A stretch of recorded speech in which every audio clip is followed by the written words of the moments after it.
Well, amid the increasing international pressure to end this conflict, Pakistan is positioning itself as a key mediator between the US and Iran. Pakistan's foreign ministry said it's acting as an intermediary, relaying messages between the warring nations. Islamabad says it's actively working to bring the US and Iran to the negotiating table, but hasn't confirmed whether direct talks would take place. Now, Turkey and Egypt are also said to be involved in mediation efforts.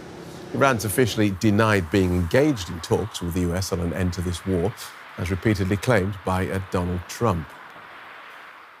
Trump is saying that there are talks. Tehran is saying there are no talks, but Tehran is rejecting the US 15-point plan and making its own plan. So messages are going backwards and forwards. Let's then turn our attention to the relationship between Islamabad and Tehran. Is that a good relationship?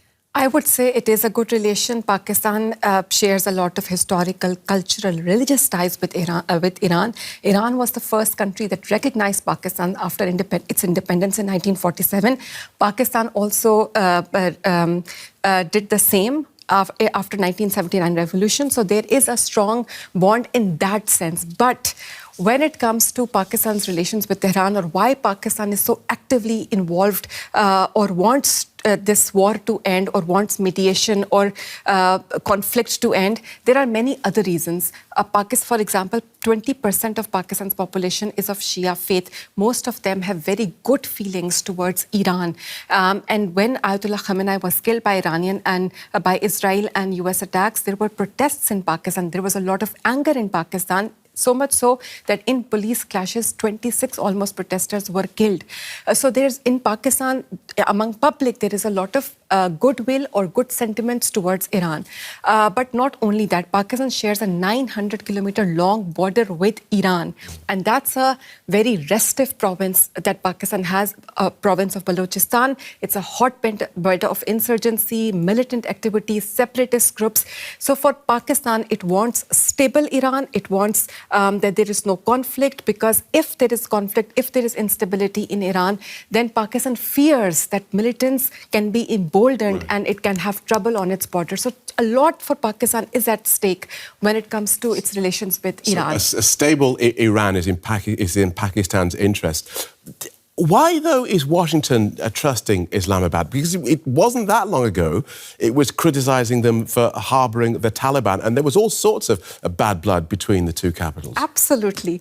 But things changed when Donald Trump came to power, and when Pakistan's military chief, Field Marshal Asim Munir, started developing really good relations with the US president. He has met US president twice.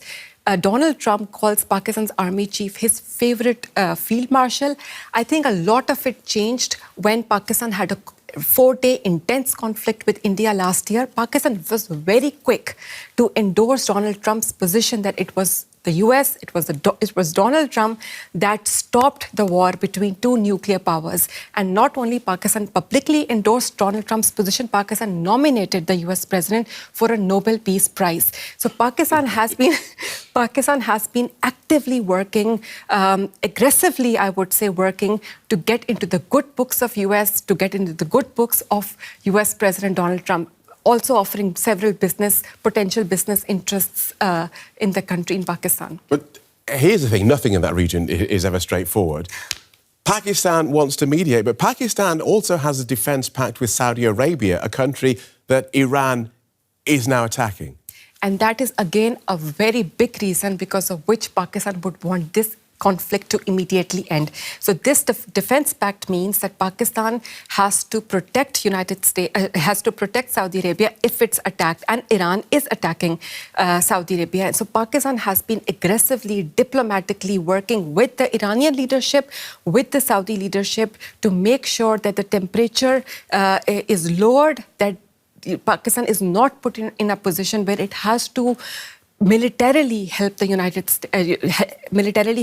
help Saudi Arabia, because if Pakistan does that, then Pakistan becomes a party to the conflict. Right.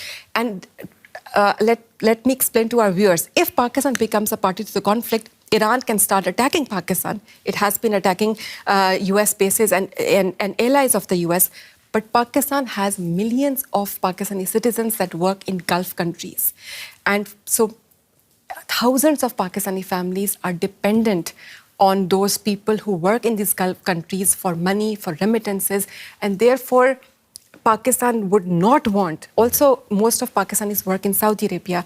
So it's such a delicate balance that Pakistan has that it does not want to antagonize Saudi Arabia or Iran. All right, thank you for talking us through that complicated knot in a complicated region. DW reporter Binish Javed, thank you.